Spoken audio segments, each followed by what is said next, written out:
Buenas tardes. Buenas tardes a todas y todos. Gracias por acompañarnos en el último programa de Ventanas a la Política Internacional de este año 2020. Este es un espacio coordinado por la Escuela de Ciencias Políticas y el Observatorio de la Política Internacional con la Unidad de Comunicación y Producción. Ahora, y en esta ocasión, con el Observatorio de los Estados Unidos, que, del Centro del Centro de Estudios Políticos de la Universidad de Costa Rica. Por este medio pueden dejar sus consultas para las personas expertas invitadas hoy. Ya se las voy a introducir. Mi nombre es Juan Manuel Muñoz, soy coordinador del Observatorio de los Estados Unidos, del Centro de Investigación y Estudios Políticos, el CIEP. Y ahora en esta ocasión tenemos a dos personas invitadas. Uno de ellos, de hecho, es investigador del Observatorio de los Estados Unidos y la otra persona es la Magister Elaine White. Ella es diplomática y académica. Ambos nos van a hablar ahora de qué podemos esperar de la eh, presidencia de Joe Biden en términos de política exterior, qué podemos esperar estos próximos 4 años. Eh, Vamos a, tenemos pues un menú de temas, les voy a introducir rápidamente a doña Elaine White y a don Constantino Urcullo.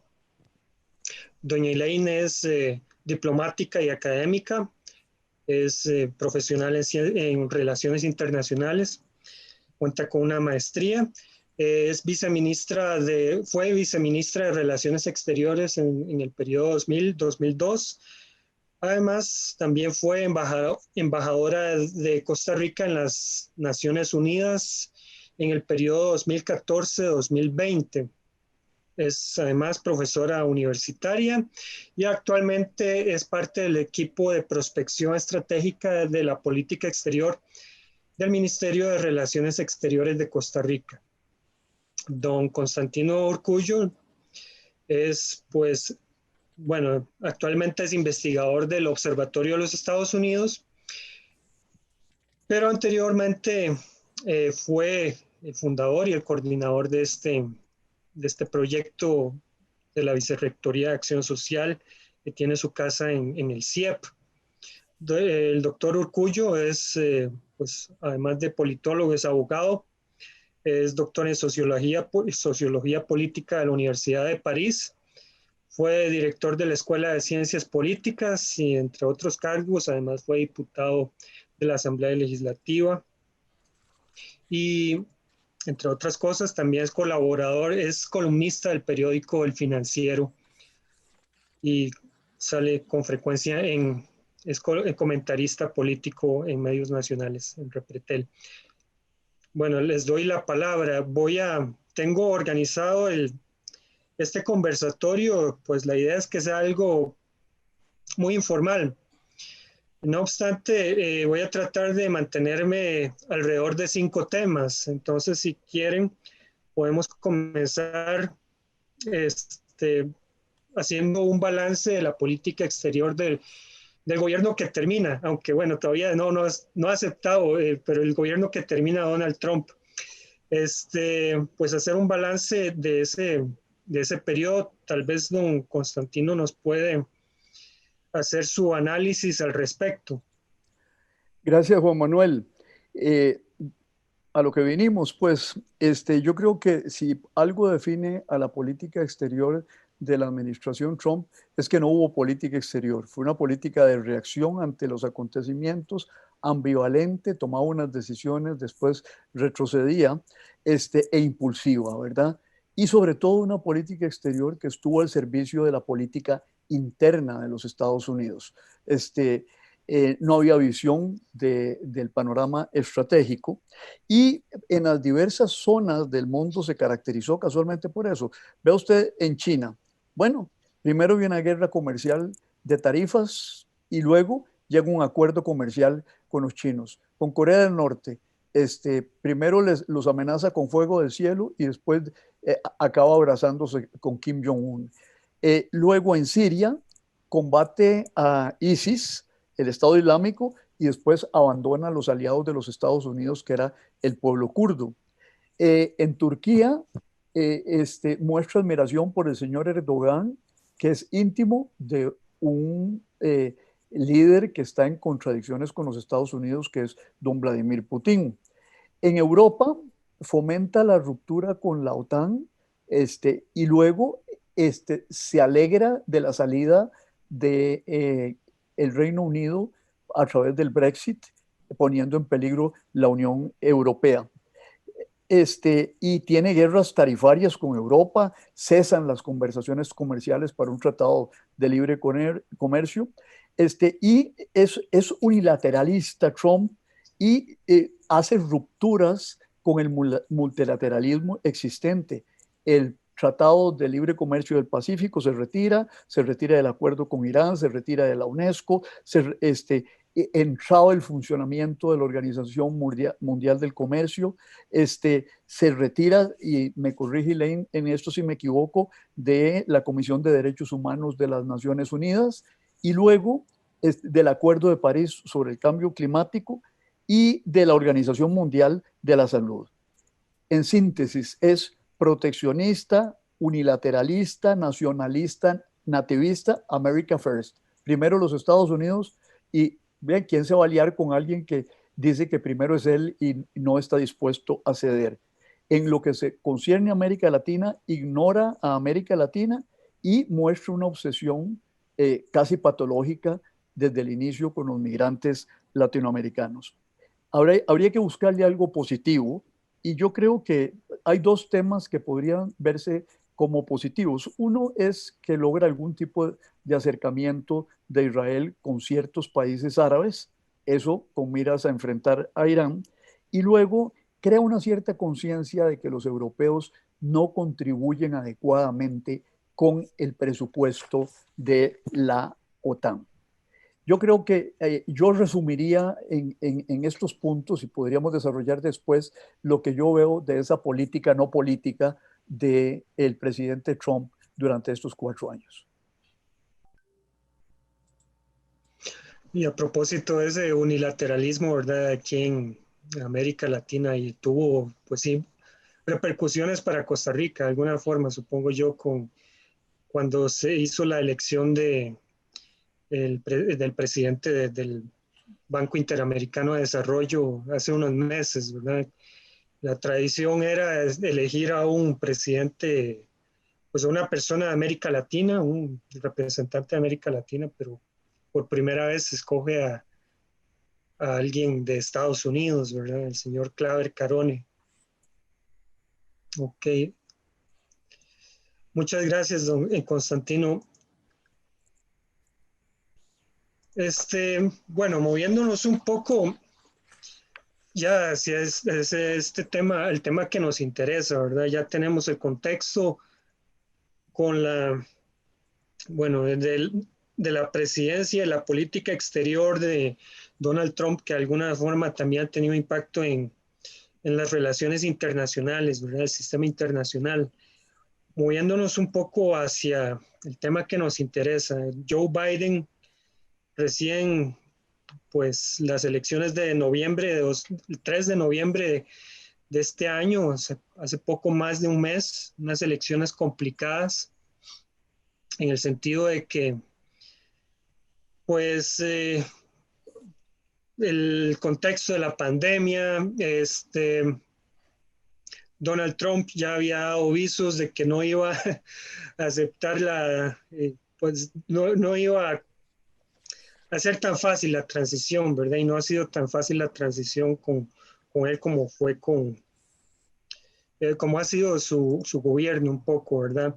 Entonces ya tenemos bastante certeza de que Joe Biden va a ser el presidente de los Estados Unidos el próximo 20 de enero, ¿verdad?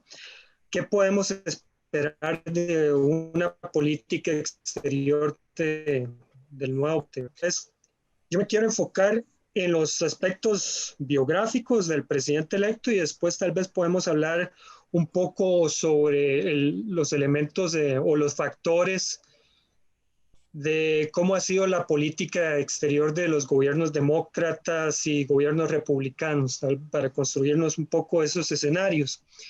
Podemos comenzar entonces con los antecedentes biográficos de Joe Biden, el presidente electo. Doña Elaine, tal vez usted podría referirse a este tema, si gusta. Tiene el micrófono.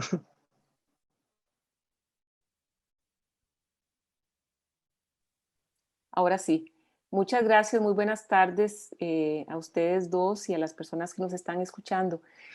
Bueno, sabemos que como ser humano, Joseph Biden es una persona que ha sido, digamos, con una experiencia muy humana que le ha dado mucha empatía, casi que es prácticamente su principal característica personal, la empatía y la comunicación fluida y fácil, ser un componedor, un negociador nato, que lo ha llevado entonces a una carrera política larga de prácticamente 50 años, y que lo hace, y esto dice un analista en los Estados Unidos, que después de la Segunda Guerra Mundial, la política exterior de cada administración ha estado muy marcada por el carácter, las visiones y las opiniones de cada presidente.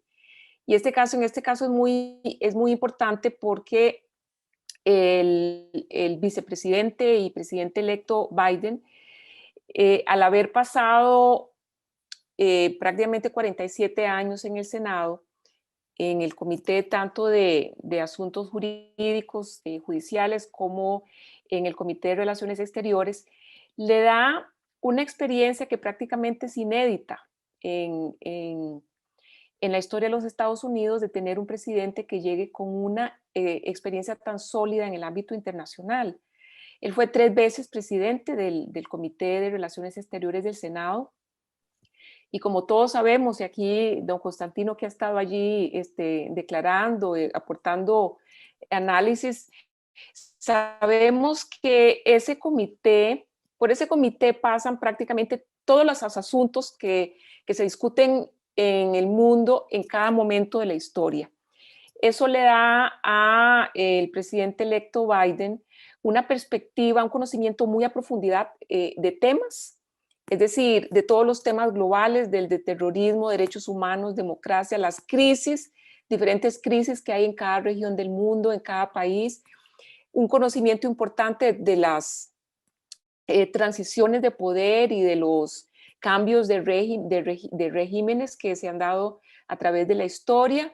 Entonces él tiene una visión muy amplia de las temáticas del mundo, tiene un conocimiento muy claro de lo que pasa en cada una de las regiones del mundo, ha estado prácticamente en todas las regiones del mundo, ha construido muchas relaciones personales con líderes políticos. Alguien decía, recién él estaba resultando electo, que él conoce al mundo y el mundo lo conoce a él. Ese es el caso también de América Latina, por supuesto, donde él ha venido de visita varias veces. El caso ciertamente de Centroamérica, donde ha trabajado mucho con los países centroamericanos, ha tenido 2 cumbres con los países del SICA y ciertamente con Costa Rica. Pero hay otro tema que me parece que es interesante, y es que él también tiene una vivencia de una línea de tiempo muy interesante que la mayor parte de los operadores diplomáticos y políticos en este momento no tienen, porque él empezó a trabajar temas de política internacional desde la Guerra Fría, pasando por el momento unipolar, pasando por el supuesto momento de transición multipolar, hasta lo que él reflexiona, que es la administración, su experiencia en la administración Obama, que prácticamente lo que él plantea es que Estados Unidos se prepara para pasar del momento de unipolaridad a un momento de liderazgos en competencia, por así decirlo. De manera que tiene además esa visión de cómo se formula la política pública y ciertamente esas competencias que siempre hay entre las diferentes agencias de los gobiernos. Entonces tiene una visión muy sólida y para concluir, yo diría, plantearía dos aspectos adicionales. Uno de ellos es que él tiene una relación personal importante con el aparato militar, por así decirlo, con el ejército, porque ha tenido uno de su hijo que recién falleció, por cierto, sirvió en Afganistán, entonces él y ha estado muchas veces en el terreno acompañando a las tropas en diferentes lugares del mundo, entonces él tiene una relación muy cercana digamos, con el estamento, con los soldados, por así decir, las personas que están en misión.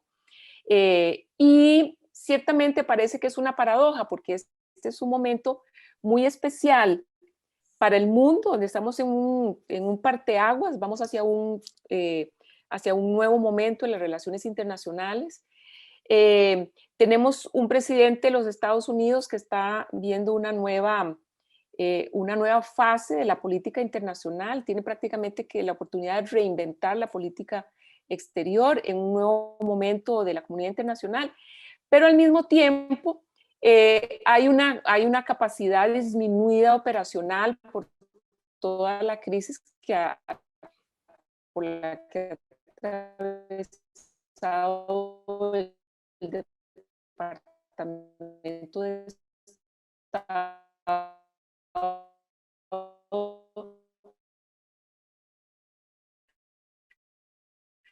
Se nos fue doña Elaine. Parece que sí, ¿verdad? Sigamos mientras entra. Se me... Perdón.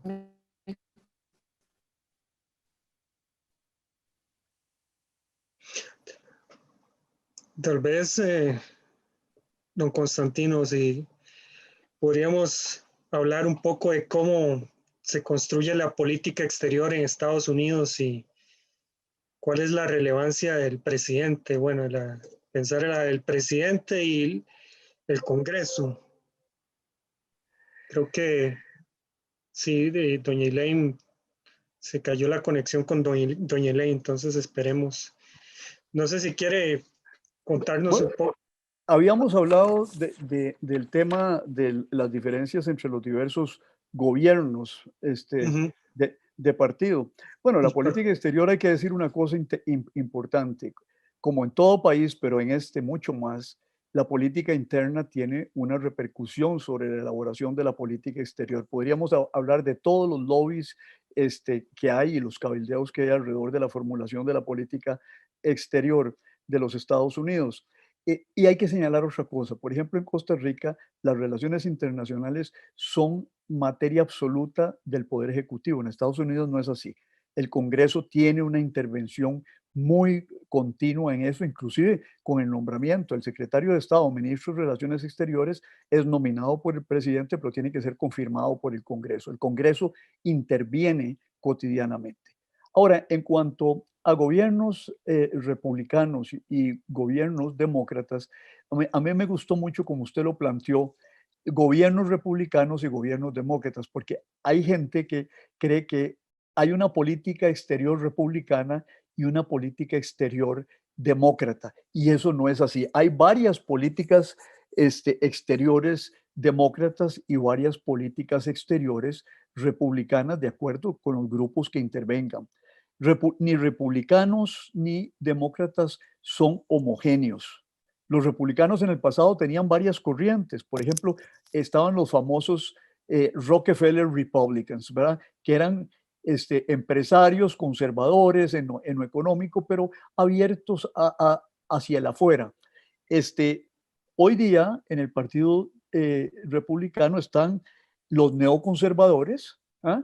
Que son conservadores en lo fiscal, pero hay algunos de ellos que son liberales en cuanto a lo social. Pero por otro lado usted tiene la derecha religiosa, el Tea Party, que lo que queda de eso, que tiene un interés más en los temas de corte social y cómo se reflejan esas cosas, aborto, por ejemplo, en la política exterior de los Estados Unidos, suspender los fondos a aquellas organizaciones internacionales que tengan que ver algo con el aborto. Pero lo cierto es que todos esos grupos han sido neutralizados por el trumpismo. El trumpismo es un fenómeno en el cual tomaron por asalto al Partido Republicano, una corriente nativista, nacionalista, aislacionista que representa Trump, que recordemos, vean lo frágil de las estructuras partidarias, que Trump le había dado plata a Clinton y a la señora y a su señora en procesos anteriores, y de pronto el hombre apareció republicano y se dejó el Partido Republicano hasta el día de hoy. También hay que señalar que existía un cierto consenso bipartidista en política exterior y en defensa de la Pax Americana. Era un consenso que se generó en torno a la Guerra Fría, en torno a la confrontación bipolar con la Unión Soviética. La élite de Washington en política exterior tenía un cierto consenso y acuerdo. Sin embargo, ¿qué son los factores que juegan en esto en cada uno de los partidos? Bueno, en cada estado hay partidos diferentes, ¿ah? Dentro del mismo partido.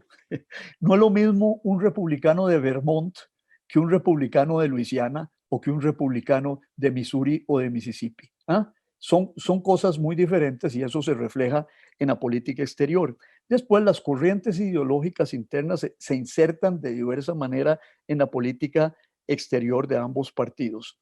Lo que hay que tener muy claro es que hay una conexión entre lo interno y lo externo y que hay una disputa permanente al interior de ambos partidos entre los intervencionistas en política exterior, y viene desde Jefferson, ¿ah?, y de Washington, donde hay gente que quiere que los Estados Unidos no se meta en temas de política exterior, otros que quieren que intervenga en política exterior. Eso se refleja el día de hoy en la política que va a tener el presidente Biden, y con esto termino. Hay tres grandes corrientes en estos momentos en el Partido Demócrata en torno a Biden. Están los restauradores, que le llaman, que son obamistas, centristas, quieren firmeza frente a China, pero sin la confrontación de Trump, y no quieren la ideologización de la política exterior en torno a la dicotomía democracia-autoritarismo. Están por el libre comercio y por la globalización. Es un poco seguir la política de Obama, por eso les llamo yo obamistas. Pero hay una corriente, que es lo que se ha dado en llamar los reformistas, que dicen, bueno, el contexto de hace 4 años cambió, es totalmente nuevo, tenemos que adaptarnos a este nuevo contexto. China es un desafío más grande hoy día, significa más competencia con nosotros, y quieren expresar más claramente la rivalidad con gobernantes autoritarios a lo largo del mundo, por ejemplo, con el señor Erdogan, con el señor Víctor Orbán en Hungría, es un poco retornar esa política de valores en torno a la democracia y a los derechos humanos, pero de una manera más militante que los obamistas. Y quieren ir un poco más allá del libre comercio. Esto lo hablábamos Irene y yo ayer en la mañana. Es decir, es libre comercio, sí, pero con algún énfasis en lo interno. Es lo que en un artículo que yo creo que Irene lo comentará en su momento, el presidente electo Biden llamaba una política exterior para la clase media. Pero de eso vamos a desarrollarlo. Y después está la otra corriente, que es la de los progresistas, que quieren ir más hacia lo interno. No, en ese sentido son aislacionistas, pero aislacionistas de izquierda, no a lo Trump, ¿ah? Y ese aislacionismo es un aislacionismo que lo que se pronuncia es en contra de la militarización de la política exterior de los Estados Unidos, igual que ciertos sectores de la derecha están cansados de guerras sin fin, de guerras interminables en los Estados Unidos. Sin embargo, les preocupa el desarrollo de las dictaduras en el mundo. En general, el Partido Demócrata se va hacia al multilateralismo, y lo dejo por ahí, van a regresar a las organizaciones de que se habían retirado, pero quieren guardar el liderazgo en la gobernanza. En inglés, whatever that means, lo que eso signifique liderazgo en la gobernanza mundial. Es un poco la gran tesis de Obama, por un lado, de que no podemos resolver todos los problemas del mundo, pero los problemas del mundo no se pueden resolver sin nosotros. Es liderazgo desde atrás, se le llamó Obama con ocasión de la guerra en Libia. Y van a ingresar de nuevo a las organizaciones de las que salieron y no quieren dejarle los espacios libres a los chinos que se han metido ahí en esas organizaciones para ganar espacios.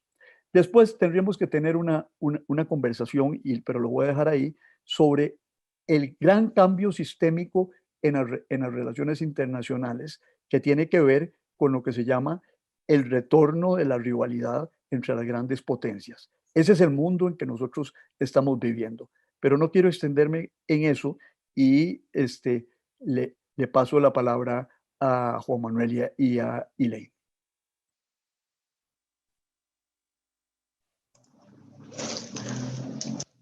Muchas gracias, don Constantino.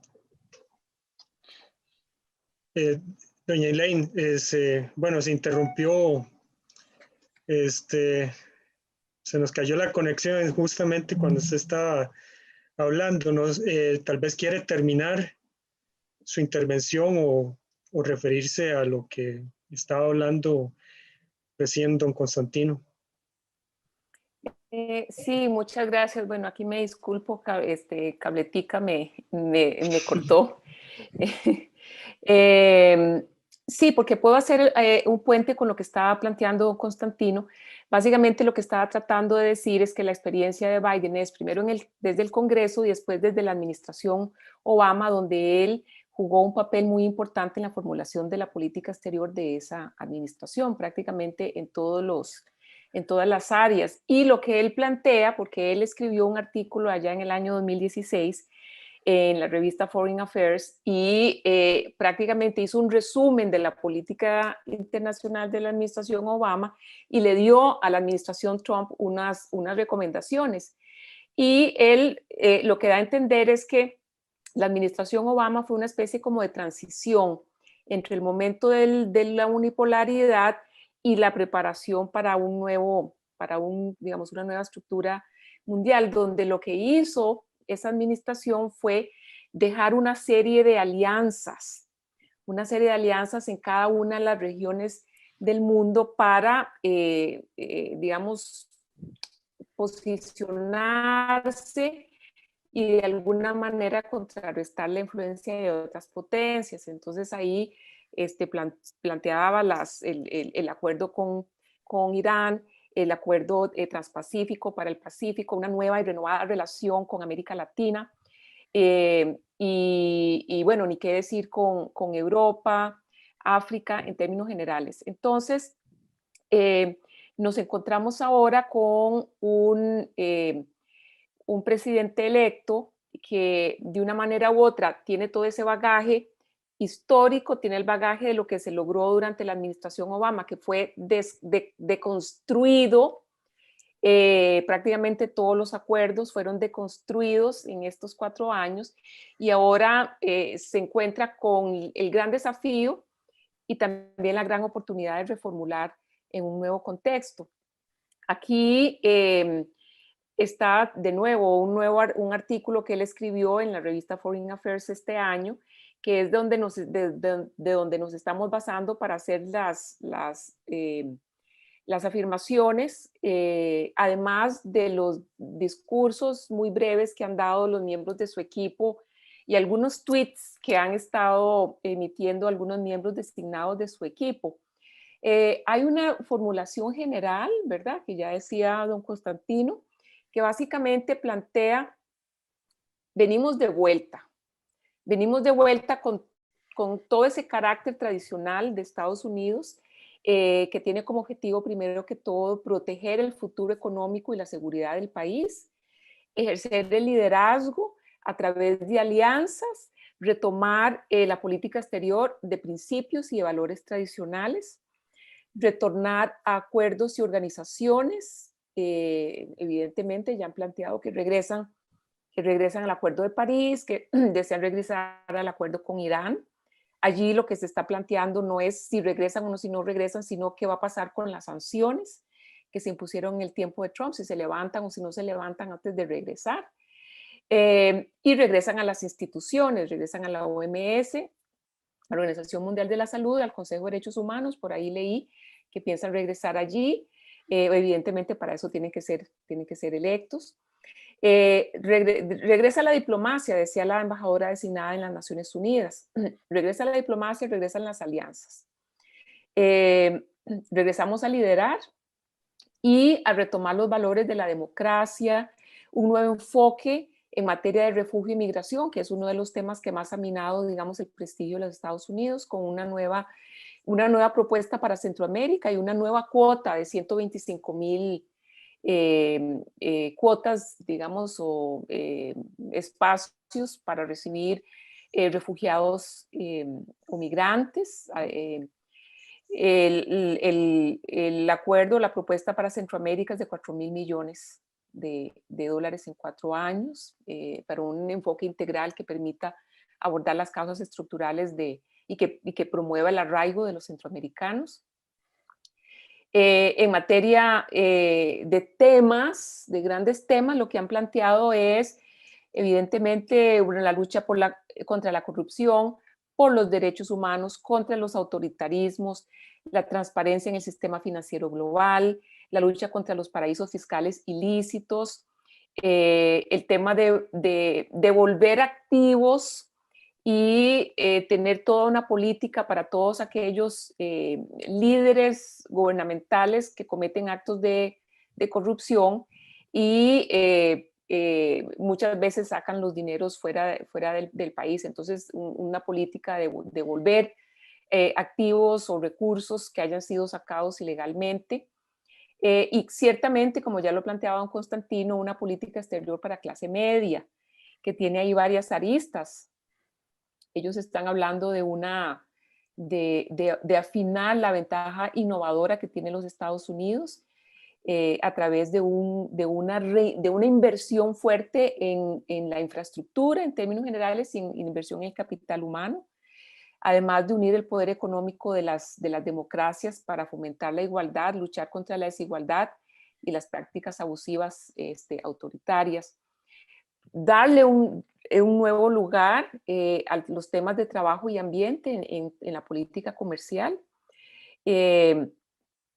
y retomar entonces las alianzas que quedaron, digamos, un poco rotas o resentidas en Asia, en Europa en general, con la OTAN, una nueva política hacia Rusia y una nueva política hacia China. Él plantea una nueva política, pero sí reafirma que con China hay que ser duro en materia comercial. Ahí destaca la propuesta de convocar en el primer año de gobierno a un gran foro de democracias, un grupo de democracias que representa el 50% de la producción mundial. Y con este tema allí uno plantea, estos son los grandes enunciados, uno se plantea algunas interrogantes. La primera interrogante es, bueno, Estados Unidos dice que regresa y que regresa a liderar. Y que regresa a las organizaciones internacionales. Ahí lo que prácticamente hay que preguntarse es, hay que hacer un análisis de si ese regreso se va a dar en un terreno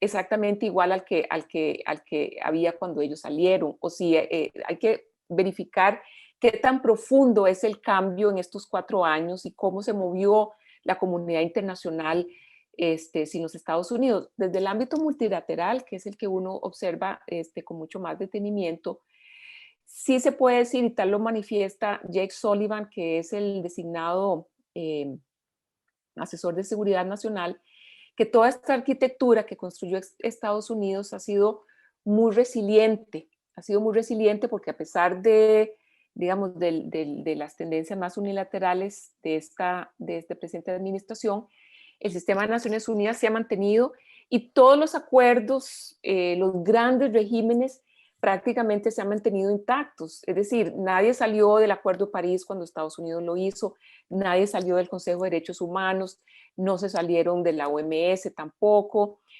no salieron las otras partes del acuerdo con Irán. En fin, prácticamente este tema de construir acuerdos e instituciones es un problema que estamos viendo solamente en la capa superior de la política global. El resto del mundo sigue manifestando su total adherencia a las instituciones. Pero también hay una gran necesidad, porque nosotros tenemos nuevos problemas, ¿verdad?, del siglo XXI, mucho más transnacionales, con una arquitectura del siglo XX, desde la primera mitad del siglo XX. Entonces necesitamos que esa arquitectura sea más moderna, sea más efectiva, tenga mejor impacto, funcione mejor, sea menos burocrática, más transparente.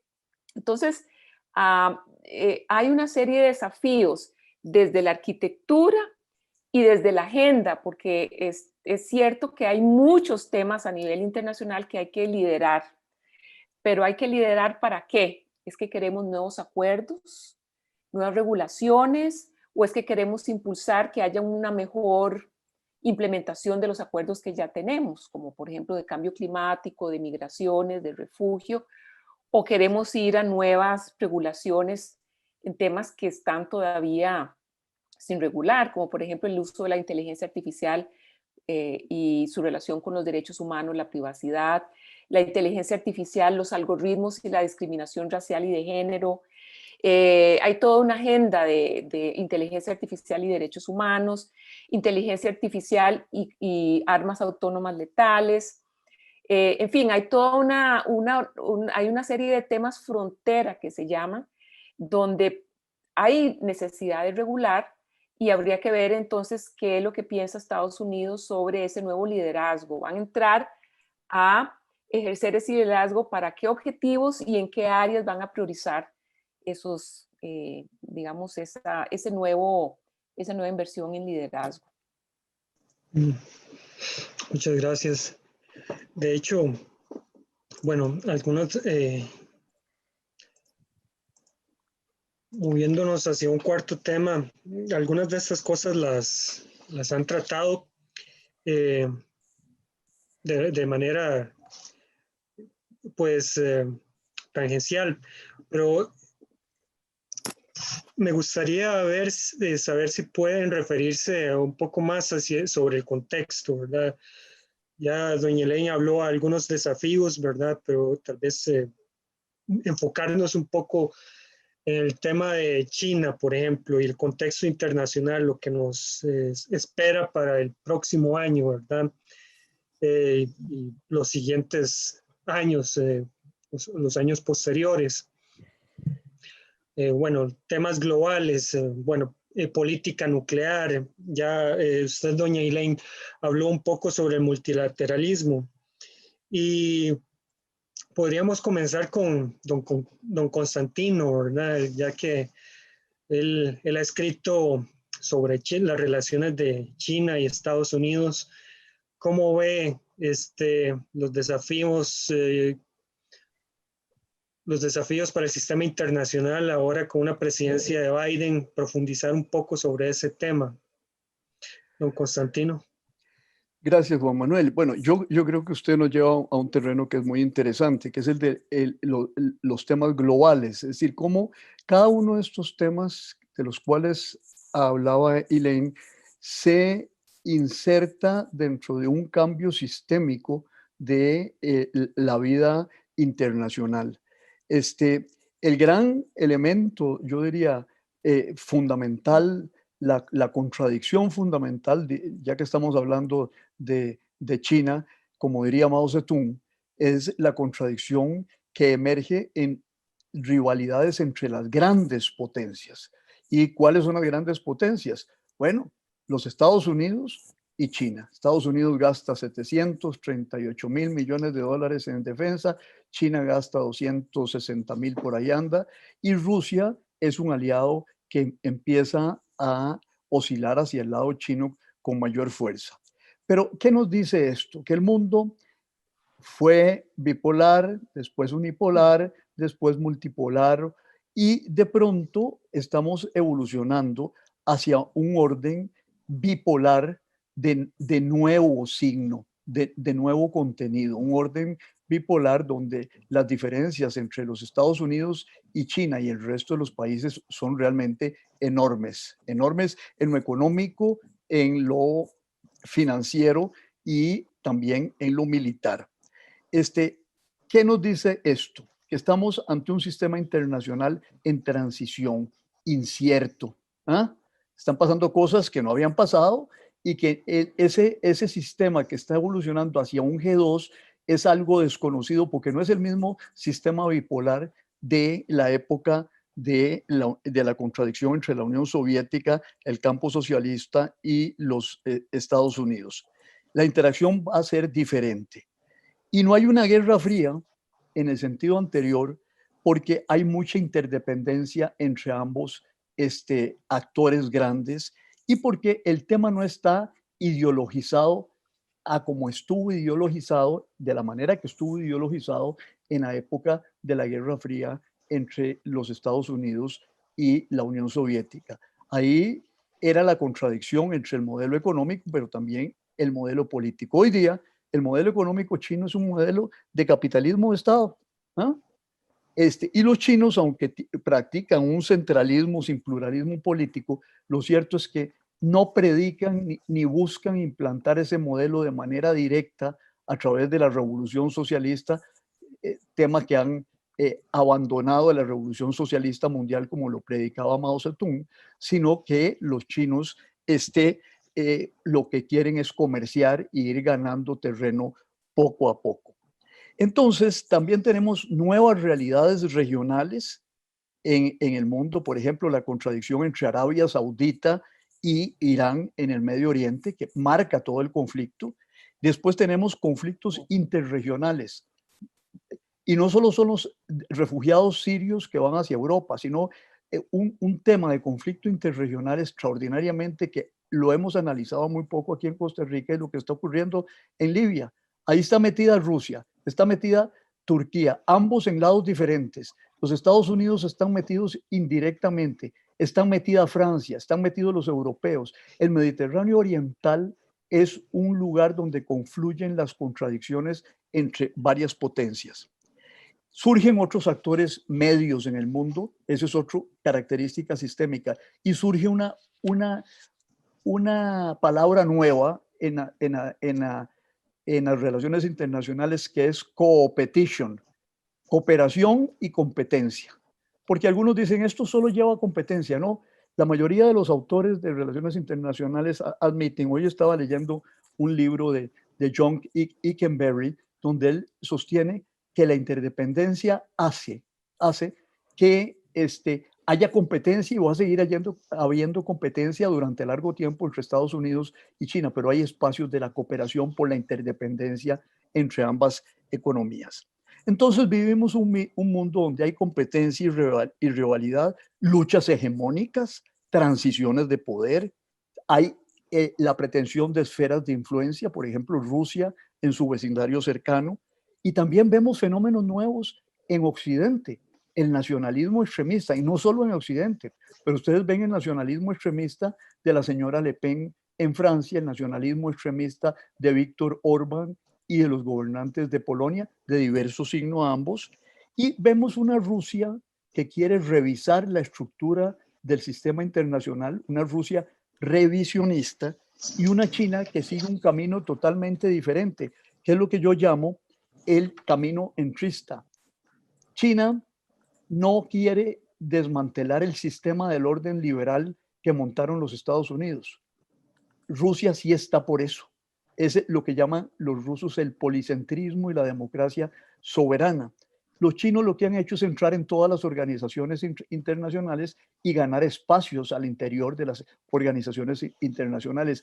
Ahí los Estados Unidos van a volver, bajo la administración Biden, a disputar esos espacios dentro de la institucionalidad. China, alguien me podría decir, lo pueden enterrar en cajita blanca a usted porque los chinos quieren entrar ahí para afirmar su hegemonía. Pero mi tesis es que eso no es probable, por lo menos en lo inmediato, y se están comportando dentro de la OMC y dentro de todas las organizaciones internacionales. Ahora,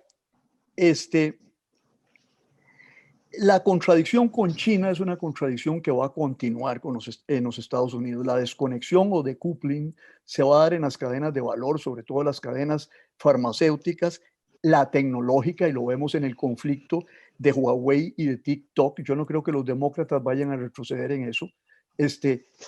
Tienen claro, y lo ha dicho Biden, que les están robando propiedad intelectual, que están subsidiando a las empresas chinas. Y bueno, hay conflictos de carácter estratégico en el Pacífico Occidental, en el Mar del Sur de la China, en el Mar del Este de la China, hay conflictos por el espacio exterior. China está desarrollando, igual que los Estados Unidos, la tecnología antisatélites. Van a tener que negociar control de armas intermedias en Asia, como se negoció en algún momento en Europa. Los chinos no sé si van a entrar a eso. Y el gran conflicto de nuestro tiempo es la hegemonía dominante versus el ascenso de la República Popular China, y los Estados Unidos buscando forjar una alianza que se ha llamado el Quad en Asia, con Japón, la India y Australia, para crear un cinturón de contención de la China y que China no se transforme en el hegemón regional. Porque el propósito de China no es en estos momentos ser el hegemón mundial, quiere proyectar su poder mundial, pero lo que quiere es reafirmarse en su vecindario cercano también, y ahí los Estados Unidos han sido hegemónicos en ese vecindario después del fin de la Segunda Guerra Mundial. Entonces, yo diría que ahí está el gran tema, y podríamos profundizar mucho más sobre todas las contradicciones secundarias que se desprenden de esa gran contradicción entre una potencia que asciende y una potencia que está dominante. Lo que ha llamado Graham Allison, el director del Belfer Center de Harvard, en un libro famoso, La trampa de Tucídides, donde compara esta situación que se da entre estas dos potencias, y con esto concluyo, a lo que ocurría en las guerras del Peloponeso en Esparta. ¿Ah? En esas guerras, ¿qué fue lo que pasó? Bueno, Esparta vio ascender a Atenas, y entonces le declaró la guerra a Atenas para que Atenas no ascendiera.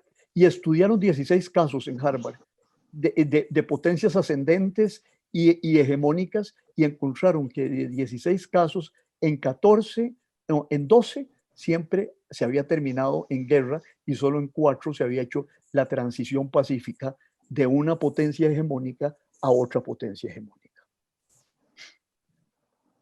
Eso sería. Doña Elaine, hablábamos, bueno, al principio también sobre el contexto, digamos, dos problemas.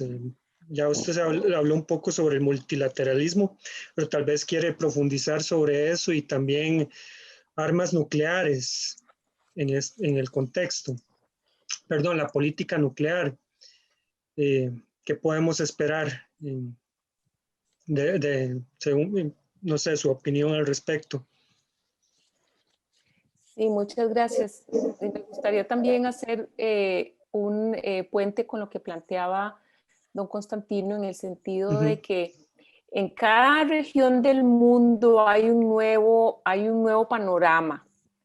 En América Latina, por ejemplo, nunca había estado la América Latina más dividida en dos bloques que prácticamente no se hablan entre sí, con una reafirmación, ¿verdad?, del régimen de Maduro, con otros, con la misma situación en el caso de lo que los Estados Unidos llama Cuba, Nicaragua, Venezuela.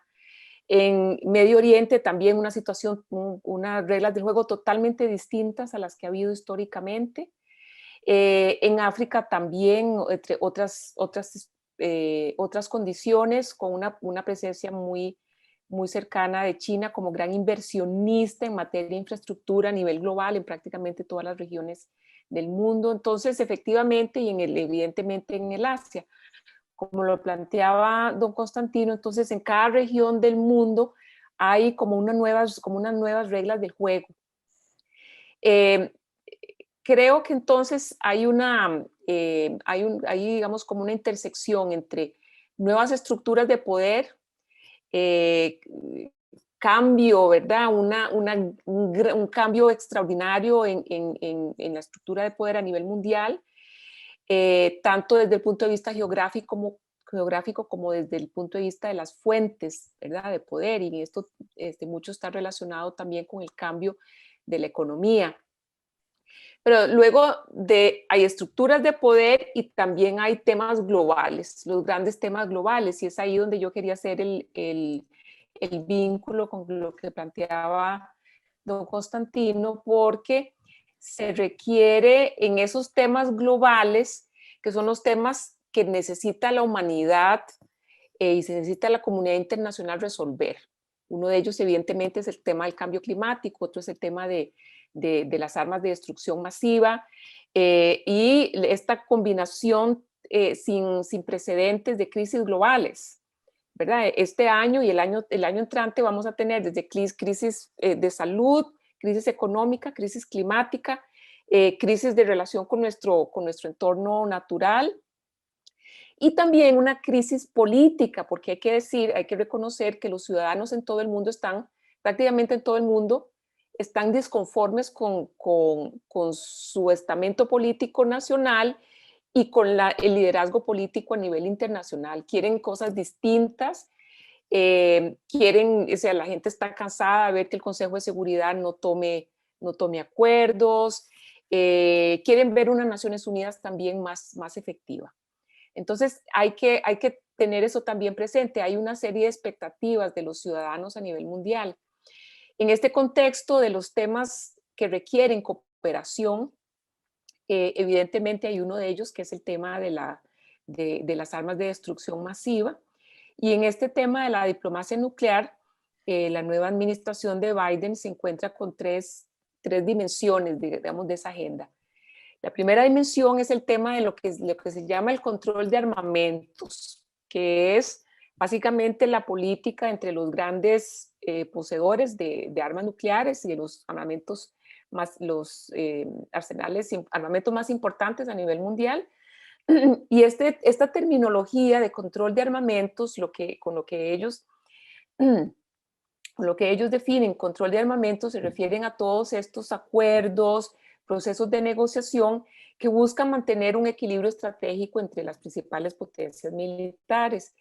Y ahí, evidentemente, el primer tema que se plantea es si se renueva o no se renueva el acuerdo entre Estados Unidos y Rusia, el New START Treaty, el tratado START, que se vence en febrero del año 2021 y apenas asumiendo la nueva administración tiene que tomar la decisión. Ya se ha adelantado la intención de renovar este tratado que que prohíbe los misiles de mediano alcance entre los 500 y los 5.500 kilómetros.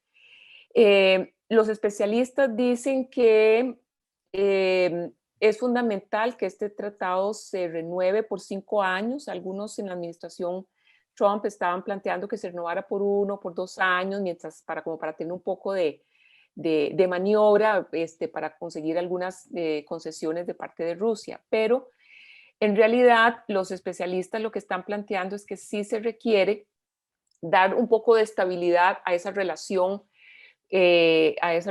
con Rusia y no desmantelar completamente toda la batería de acuerdos de limitación de armamentos que existe entre las dos potencias militares más grandes, que son las que poseen el 90% de los armamentos. Y esto en razón sobre todo de que Estados Unidos está en un proceso de modernización de su arsenal nuclear, pero todas las potencias nucleares están en un proceso de modernización. Entonces, muy a nuestro pesar, pero eso es así, hay una inversión muy importante, $1 trillón en los próximos 10 o 20 años para la modernización solo de Estados Unidos de su arsenal nuclear. Entonces, en este contexto se considera que es importante tener esa predecibilidad, al menos con este tema de la relación con Rusia. El otro gran tema que se está discutiendo y que es algo que en lo cual la administración de Trump ha insistido mucho es en incorporar a China en las conversaciones de control de armamentos. Aquí es el tema más relevante, es que en realidad tanto los Estados Unidos como la entonces Unión Soviética y ahora Federación Rusa tienen un bagaje muy importante histórico de tener acuerdos que limitan de una manera su arsenal nuclear. Prácticamente se percibe que el tema de entrar a limitación de armamentos viene aparejado con el rol de potencia global.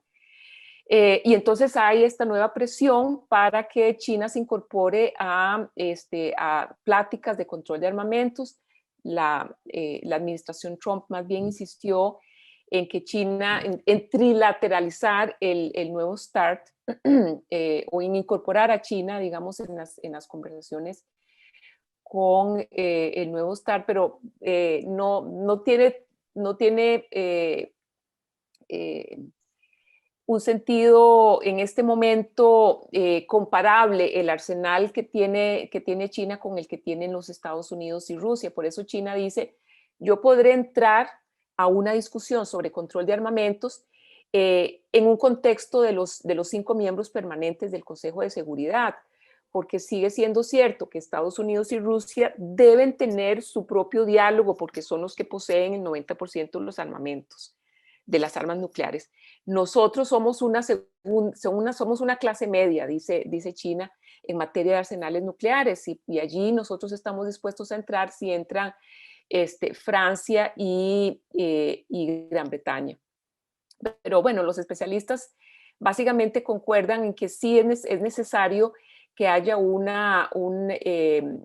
diálogo estratégico para control de armamentos y sobre todo muy centrado en la discusión sobre los temas de los vehículos de lanzamiento, ¿verdad? De los misiles, no tanto para prohibir misiles en Eurasia, sino para limitarlos, porque dicen los especialistas que ahora hay una tecnología muy sofisticada y es muy fácil para las potencias vigilarse entre ellas para saber qué es lo que hay digamos, en la punta de cada misil, si es un arma convencional o un arma nuclear. Por lo tanto, algunos están hablando no de prohibir, sino de limitar en algunos casos, pero sí en tratar de tener una gran conversación sobre armas estratégicas y vehículos de lanzamiento en Eurasia.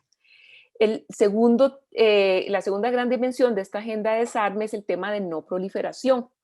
Y ahí es donde entran los temas sensibles de Corea del Norte. Corea del Norte es un gran fracaso de toda la maquinaria internacional de no proliferación y de todo el aparato internacional, el Consejo de Seguridad, todo ha fallado. En el caso de Corea del Norte ha fallado todo, ha fallado la diplomacia, ha fallado el derecho internacional, ha fallado la estructura institucional.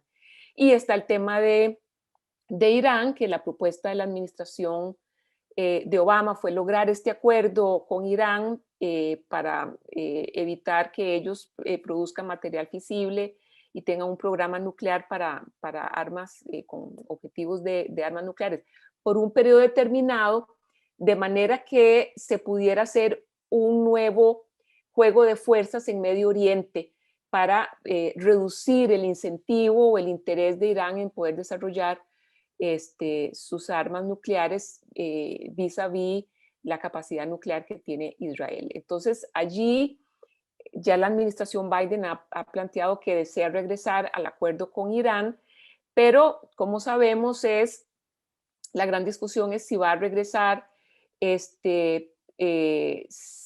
levantando las sanciones o sin levantar las sanciones, y cómo va a ser, o sea, si se van a exigir algunos digamos, requisitos adicionales de parte de Irán, pero la manifestación es que de fijo desean regresar. Y el último tema, que no es que sea el menos importante, pero que es desde otro tipo de, digamos, de planteamiento de la política, de la diplomacia nuclear, es el tema del desarme, ¿no? Entonces tenemos control de armamentos, que es, ¿verdad?, es equilibrio estratégico entre las grandes potencias.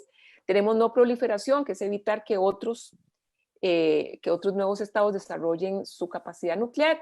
Y tenemos el tema del desarme, que es la relación, básicamente, que es el gran tema de la comunidad internacional, de la mayoría de los países de la comunidad internacional que han puesto sobre la mesa la necesidad de recordarle a las potencias nucleares su compromiso, su obligación legal y su compromiso político en materia de desarme, en materia de reducir el número de las armas nucleares, pero también reducir el papel de las armas nucleares en toda la concepción de seguridad de estos países. Y ahí entra, por supuesto, un tema que es fundamental, que es esta movida que hizo la mayor parte de la comunidad internacional de hacer la prohibición jurídica, de la prohibición en derecho internacional de las armas nucleares como una forma de movilizar la agenda de desarme con la cual todos los países están comprometidos,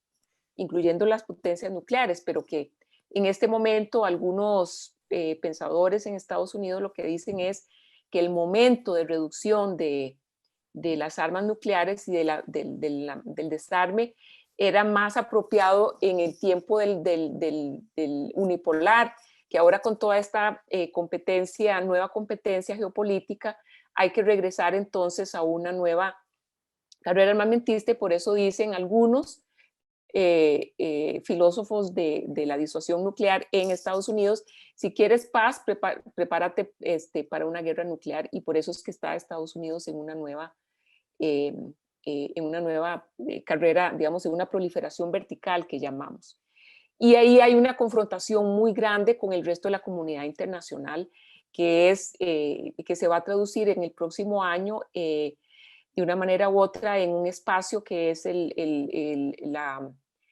la conferencia de revisión del Tratado de No Proliferación de las Armas Nucleares, que es donde nos hablamos todos los países del mundo sobre el tema de las armas nucleares. Ahí les paso a usted, Juan Manuel. Muy interesante el tema nuclear, de la política nuclear. Le recuerdo a nuestra audiencia que pueden dejar sus preguntas y comentarios en el chat del canal de YouTube de esta transmisión, en los comentarios y preguntas a nuestros dos panelistas.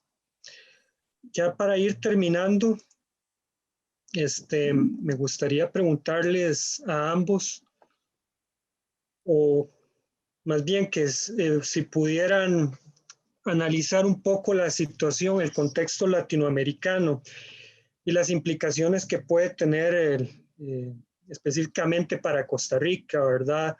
La administración de Biden, ¿verdad? Las implicaciones del futuro gobierno para América Latina y especialmente para Costa Rica. Es una pregunta dirigida a ambos. Bien, Juanma, antes de entrar a eso, se nos quedó un tema importante que es el del cambio climático. Y el cambio climático es un tema global y que los Estados Unidos nombraron un hombre importante a eso, con asiento el ex senador y ex secretario de Estado John Kerry, con asiento en el Consejo de Seguridad. Ese va a ser un tema en las relaciones con China, y va a ser un tema también de la política interna por la reformulación de la infraestructura interna de los Estados Unidos y la creación de empleos verdes, pero no hay espacio para que nos metamos más en eso. El otro tema es con el control de armamentos rápidamente. Yo creo que vivimos un momento peligroso en la política internacional porque por primera vez en muchos años el único acuerdo de control de armamentos y de control de armas nucleares que queda vigente es el New START y expira en febrero. Se desapareció el de cielos abiertos, Open Skies, desapareció el acuerdo de fuerzas nucleares intermedias que mencionaba doña Elaine, de las fuerzas estas entre 500 y 5,000 kilómetros. ¿Y por qué los Estados Unidos están tan interesados en meter a China en eso? Porque mientras Estados Unidos y Rusia se limitaron en ese tipo de misiles, y bueno, Trump dijo que Putin había violado las regulaciones y que por eso se retiraba, y después se retiró Putin, pero los chinos habían desarrollado ese tipo de misiles. Y esos misiles son peligrosísimos para los portaaviones norteamericanos que naveguen en el mar del sur o del este de la China, porque son muy precisos, muy rápidos, casi indetectables y obligarían en caso de una guerra, a los portaaviones y navíos norteamericanos a retirarse casi hasta Guam, 1.500 kilómetros en la segunda cadena de islas en el Pacífico Occidental. Entonces, desde luego que hay un interés que entren a la trilateral de la negociación los chinos. Ahora, antes de entrar en América Latina también hay un tema importante que es el de Europa. Los Estados Unidos y Biden van a intentar reparar las relaciones con Europa, la relación con la OTAN, y ahí hay una discusión en Europa entre franceses y alemanes. Los franceses hablan de autonomía estratégica. Los Estados Unidos desilusionaron a sus aliados europeos a través de Trump. La señora Merkel dijo en algún momento, ahora nos tendremos que valer por nosotros mismos. Entonces, pero los franceses toman la tesis de Charles de Gaulle inicial de la independencia estratégica. Los alemanes más cautos en su relación con los Estados Unidos se van por la vía de la soberanía estratégica. No somos autónomos, tenemos que mantener una relación con los Estados Unidos. Hay razones históricas para que no se aventuren tanto por ahí. Y además Europa tiene que enfrentar una amenaza rusa, que es el retorno de Rusia con vigor a la política internacional. Y hay temas de conversación ahí entre ambos comerciales. Cuando llegó Trump se suspendieron las negociaciones comerciales y hoy día tienen diferencias en cuanto a high-tech, regulación del high-tech por parte de los europeos, los famosos GAFA, Google, Amazon, Facebook y el otro era Apple, que están siendo regulados por los europeos y eso crean fricciones en la relación con los Estados Unidos.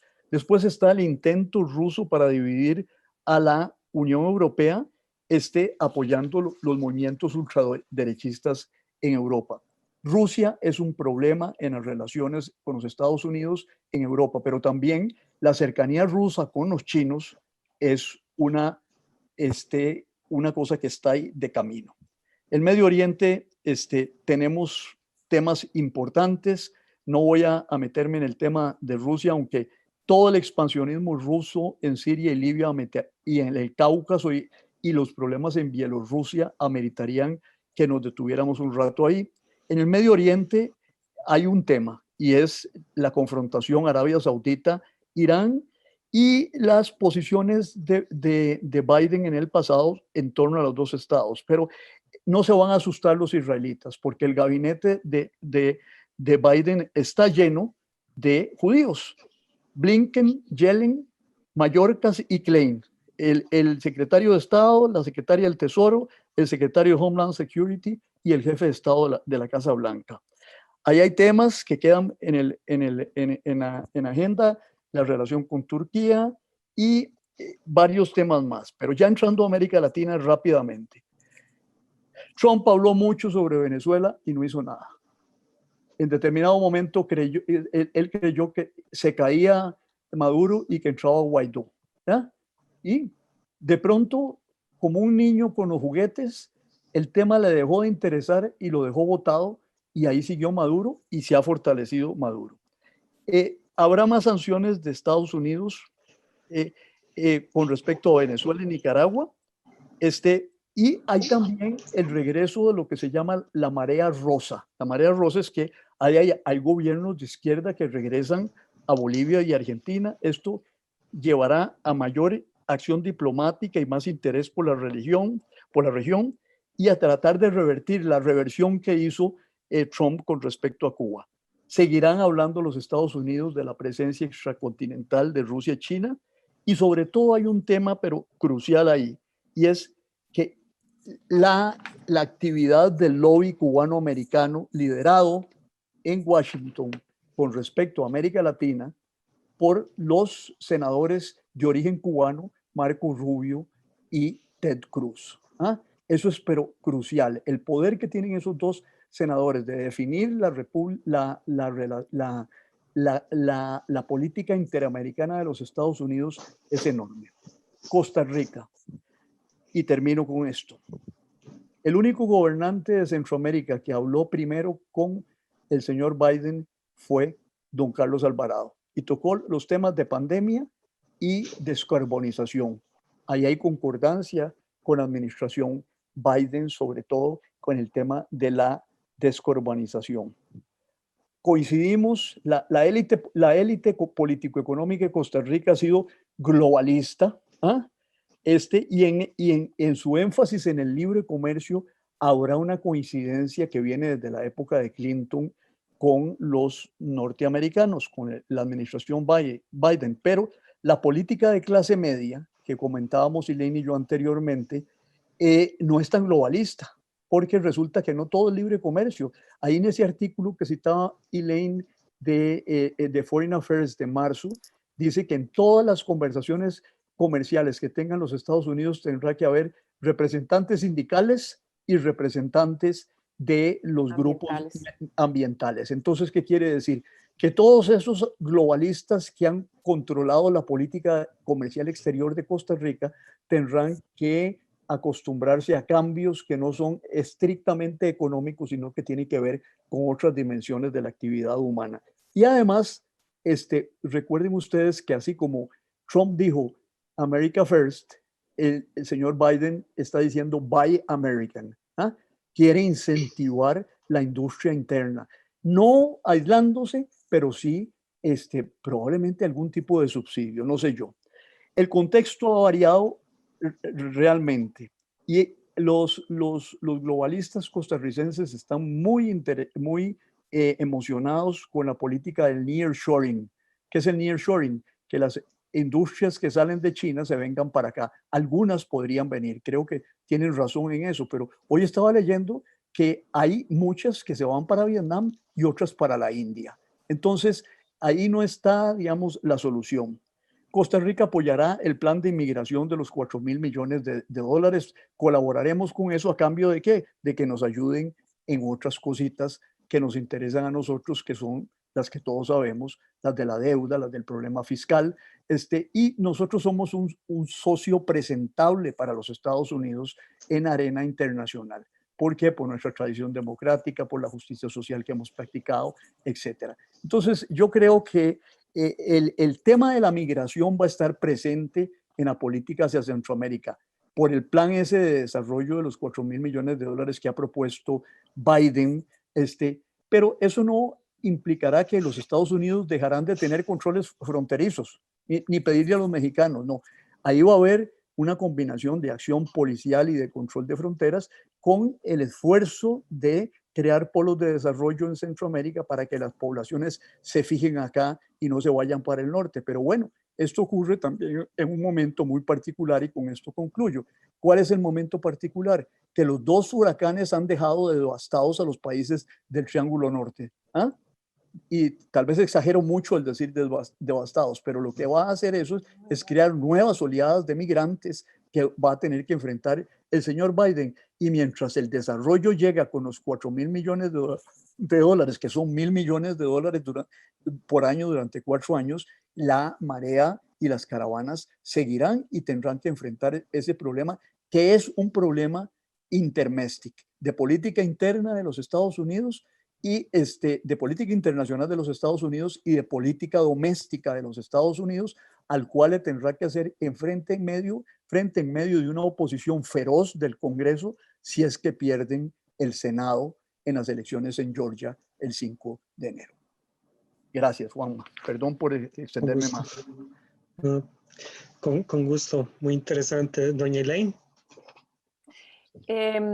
A ver, recuerdo para hablar ya más específicamente, antes de hablar de América Latina, igual la pregunta que yo planteaba al inicio con respecto a esta gira que nos hizo don Constantino sobre cómo está la situación en cada una de las regiones y plantearnos este enunciado general que ya ha manifestado tanto el presidente electo Biden como sus oficiales designados de que regresamos a las alianzas, regresamos al terreno, regresamos a las alianzas en cada una de las regiones, pero ahí lo primero que hay que analizar es cuál es la situación en cada una de esas regiones y cómo se desacomodó o no la estructura de poder y las alianzas en estos 4 años anteriores, para ver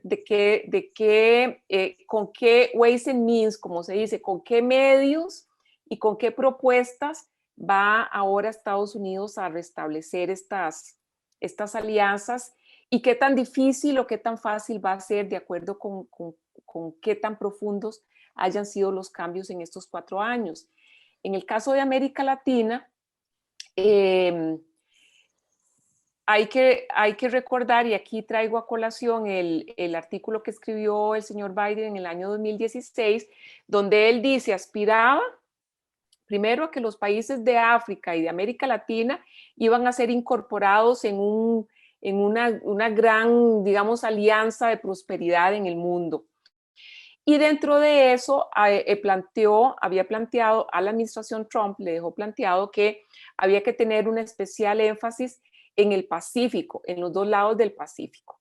Y en este lado del Pacífico, en el lado del hemisferio occidental, planteó que la prioridad número 1 para Estados Unidos debía ser su relación con su vecindario inmediato, Canadá, México y toda América Latina, y asegurarse de que toda América Latina iba a ser incorporada en digamos, en una zona de paz y prosperidad.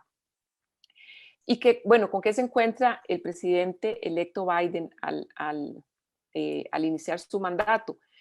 Bueno, con la región más golpeada, más golpeada por la pandemia y sobre todo desde el punto de vista económico, la región que menos ha crecido, que tiene que tiene más impacto y que más impacto en la reducción de la producción a partir de la pandemia, pero que también tenía una situación fiscal, la mayoría de los países, una situación fiscal muy, muy estrecha como para poder generar instrumentos de política económica para hacerle frente a los problemas generados por la pandemia.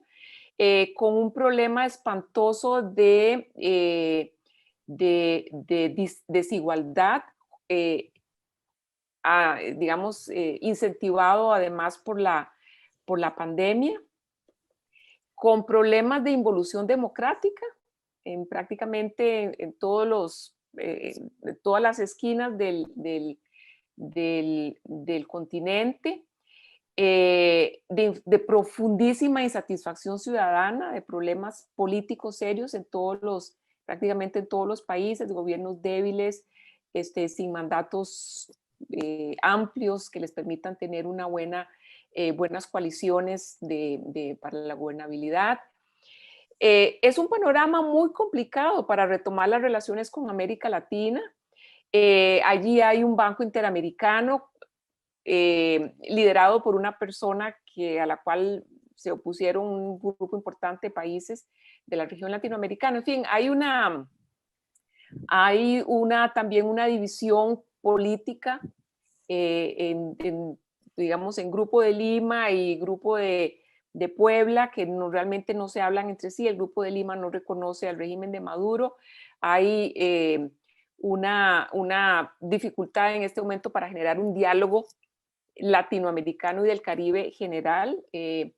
Está una presidencia de México, de la CELAC, que ha intentado retomar esos diálogos, pero en términos generales, una región latinoamericana golpeada, con una pérdida cada vez mayor de relevancia en el ámbito internacional. O sea, América Latina realmente ha disminuido no solo su importancia estratégica, sino su operación en los ámbitos internacionales por estar dividida. En este contexto tan complejo, no sabemos, porque ahí sí no ha habido mucha manifestación de las autoridades. Sí podemos anticipar que Costa Rica tiene unas sinergias importantes con los planteamientos que ya se han hecho por parte del señor Biden y su equipo. Democracia, derechos humanos, nuestro concepto también de Internet y todo el tema del ciberespacio, de verdad, nuestra defensa, en eso hemos coincidido toda la vida, en nuestra defensa del Internet como un espacio transparente, libre e interoperable. Allí coincidimos en cambio climático y esperamos que haya un buen diálogo sobre el tema del plan de descarbonización de Costa Rica, que ahora está potenciado con el nuevo estudio del BID con la corporación RAND, ¿verdad? Que plantea importantes beneficios de la descarbonización de Costa Rica.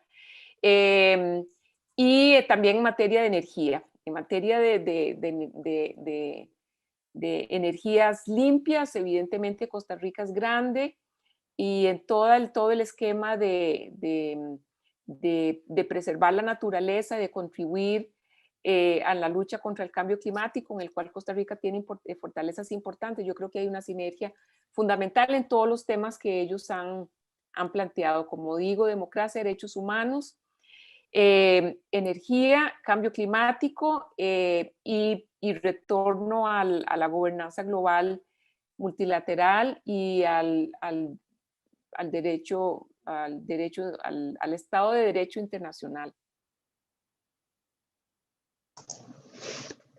Muchas gracias a ambos. Bueno, recordarle al público que pueden dejar sus preguntas en el chat. Por ahora no veo, pero a mí me surge otra pregunta a propósito de América Latina y más específicamente Centroamérica, ¿verdad? Tenemos en Nicaragua pues una situación complicada desde hace 2 años, ¿verdad? Pero bueno, ¿qué puede hacer, digamos, o qué se puede esperar del gobierno de Joe Biden con respecto a la situación de Nicaragua? ¿Ustedes creen que cambie la política exterior o haya algún cambio importante?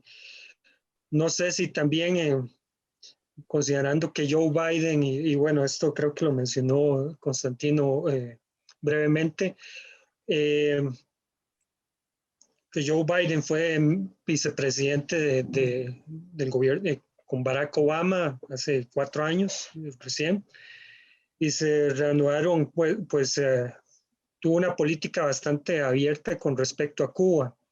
¿Se volvería hacia eso? Entonces, ¿ustedes qué creen? Entonces, esas dos cosas, la situación en Nicaragua y si se va a volver a una política pues un poco más abierta con Cuba. Bien, yo pienso, Juanma, que con relación a Nicaragua, ¿qué pasó en la administración Trump? No hubo agresividad militar o subversiva, inclusive en el 2018 con lo que ocurrió, la administración Trump recurrió únicamente a las sanciones, ¿verdad?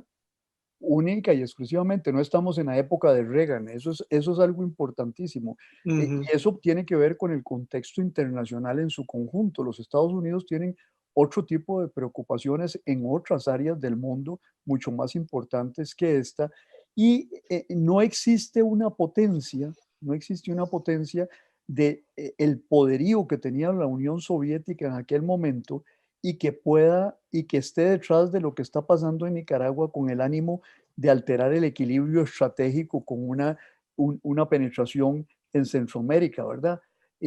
A mí me recuerda esto, después de la crisis de los misiles en Cuba, alguien le preguntó a Nikita Khrushchev, el primer ministro soviético en aquel entonces, que por qué habían colocado los cohetes. Sí, los habían colocado por razones estratégicas, pero él usó una frase a manera de broma, digo, es que al tío Sam hay que de vez en cuando colocarle un erizo en los pantalones. Y yo creo que nadie está buscando colocarle un erizo en los pantalones al tío Sam en estos momentos. El problema nicaragüense tiene raíces domésticas muy importantes y yo creo que la administración Trump le dio camino a que eso se resolviera por esa vía y tomó sanciones. Yo no veo esta administración interviniendo militarmente, no, ¿verdad? La veo más activa diplomáticamente, tal vez creando un frente diplomático de oposición con los europeos en contra del régimen de los Ortega Murillo, pero Nicaragua no es crucial en el contexto estratégico en este momento. El tema cubano sigue siendo un tema importantísimo, pero crucial en ese sentido, porque bueno, está a 75 millas, aunque Nicaragua también está muy cerca, pero no hay misiles ahí. Y probablemente habrá que ver a quién nombran como encargado del Western Hemisphere, el departamento del hemisferio occidental, porque, por ejemplo, antes nombraron a un hombre que era extraordinario en las administraciones anteriores, inclusive demócratas, republicanas, que fue Tom Shannon, que era un diplomático de carrera excelente y que manejó el tema con finura diplomática de Cuba, Venezuela, inclusive Nicaragua. Yo creo que eso nos dará mucho contenido a cualquier especulación sobre lo que va a pasar con Cuba.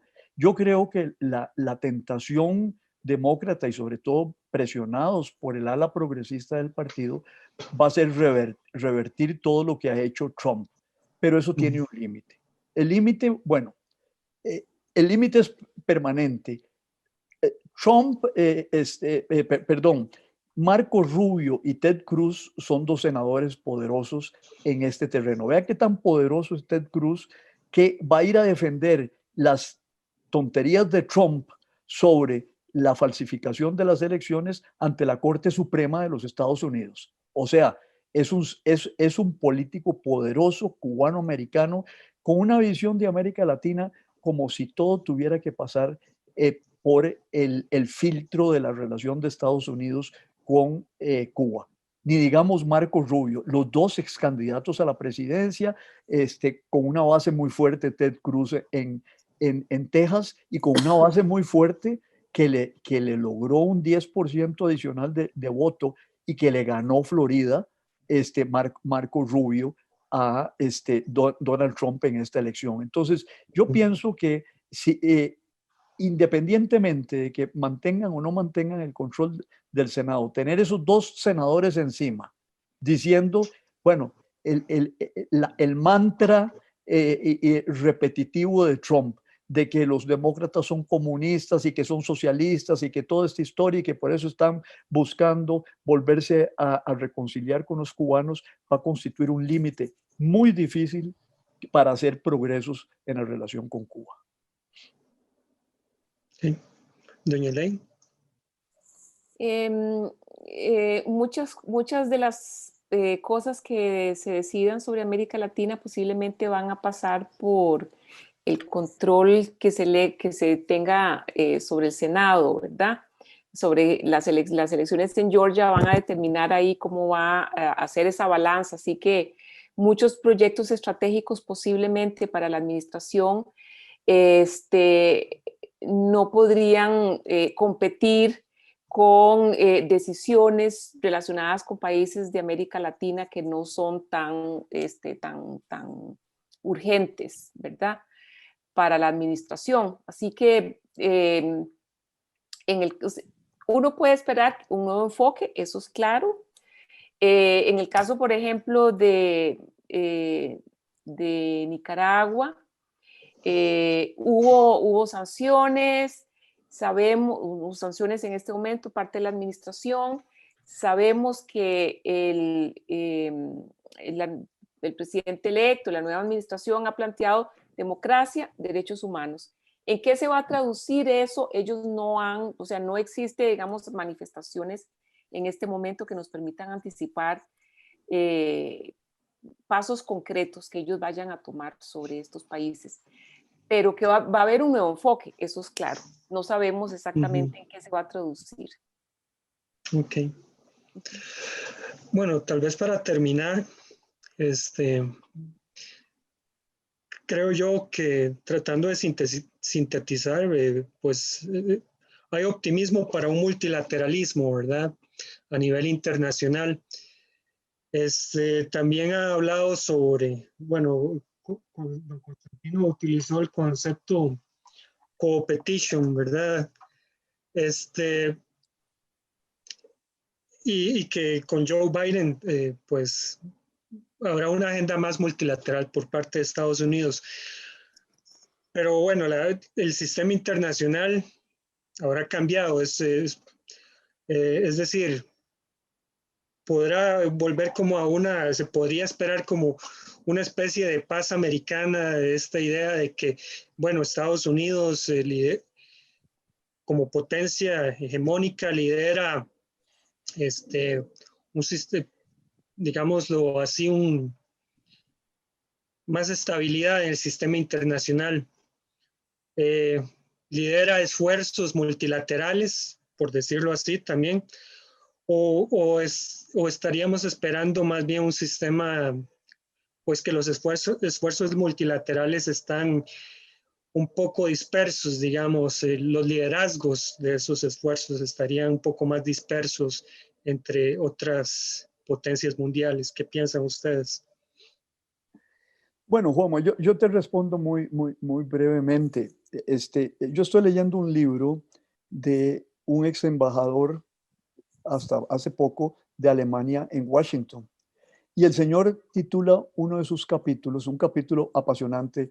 Me he leído ese capítulo nada más, tengo que ir a los otros capítulos porque me llamó la atención el título. Y el título es Estados Unidos, siempre superpotencia, pero ya no será más el policía del mundo. Y yo creo que ahí está muy bien resumido el tema. Hay gente que ha revivido las tesis declinistas que se han presentado durante mucho tiempo en torno a los Estados Unidos, que es una potencia en declive, en caída. Bueno, no es la misma potencia, no tiene la misma capacidad. Y yo creo que Obama en esa frase que yo cité lo entendió muy claramente. No podemos resolver todos los problemas del mundo, pero los problemas del mundo no se pueden resolver sin nosotros. Yo creo que Estados Unidos podría estar entrando en una fase en la que entraron después de la crisis de Suez Inglaterra y Francia, ¿verdad? Es decir, pasó la Segunda Guerra Mundial, dejaron de ser imperios ambos. Yo no creo que esa sea la situación de Estados Unidos. Seguirá siendo una superpotencia poderosísima, pero su capacidad de intervención y de ser el policía del mundo, de dirigir como director de orquesta el asunto, yo no la veo. Creo que tendrá que compartir el rol de liderazgo con otros países, dirimir sensatamente sus divergencias con China, contar con alianzas como lo planteaba Elaine, y una alianza trascendental para los Estados Unidos en todas sus confrontaciones es volver a restablecer las relaciones con Europa, con Alemania, con Francia, con la Unión Europea, ¿verdad? En ese sentido, me parece que la frase es feliz. Seguirá siendo superpotencia, pero no el policía del mundo. Sí. Doña Elaine. Yo diría que hay un tema que está muy ligado a esa posibilidad, digamos, de mover al mundo, liderarlo como ellos esperan. Ellos dicen, regresamos y vamos a liderar. Me parece que hay que terminar de ver cuál va a ser el mandato, la fuerza interna del mandato electoral.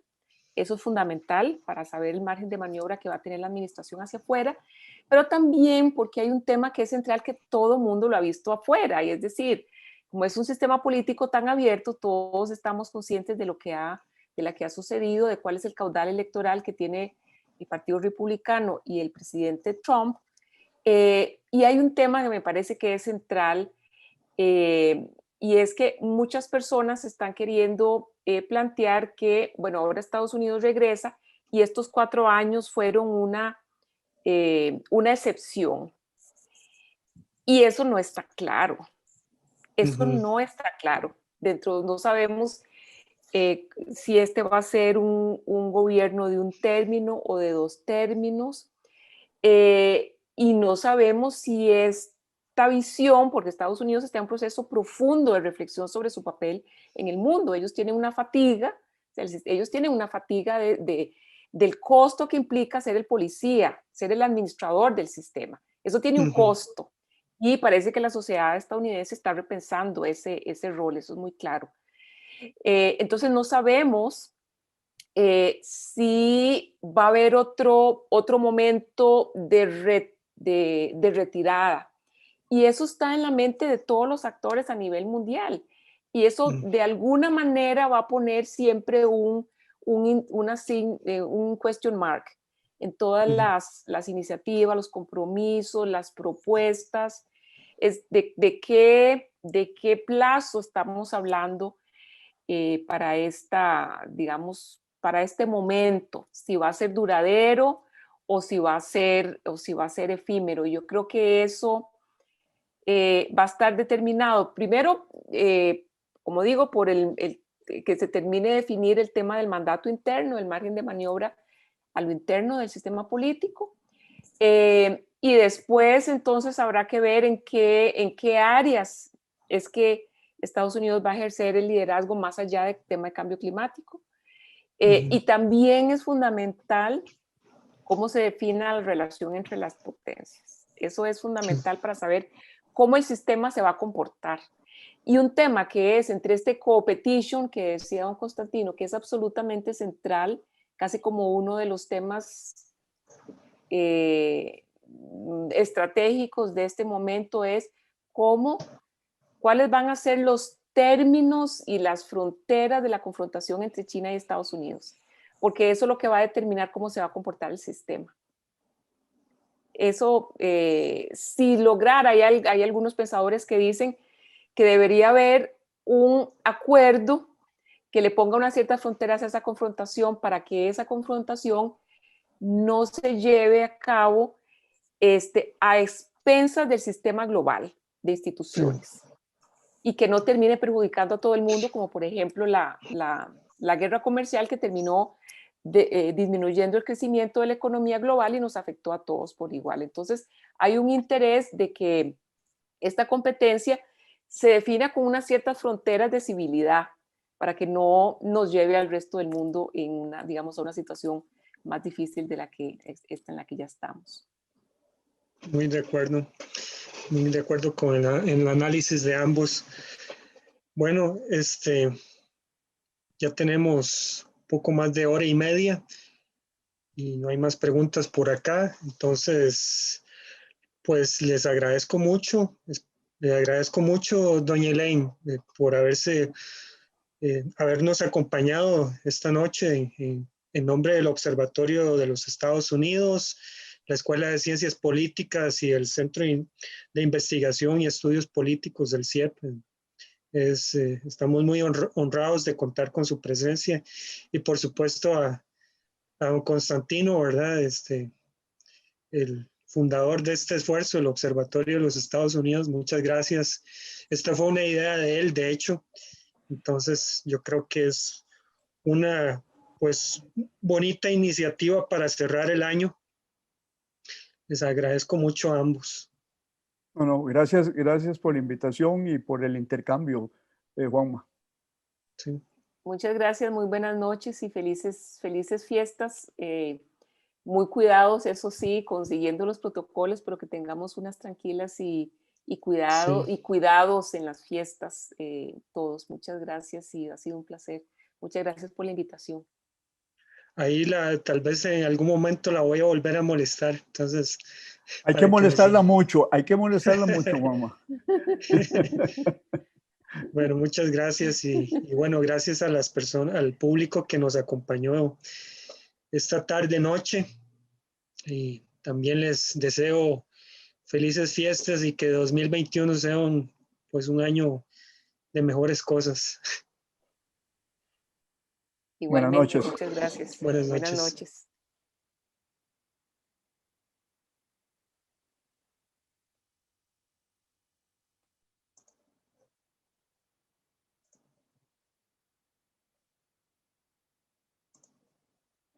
noches.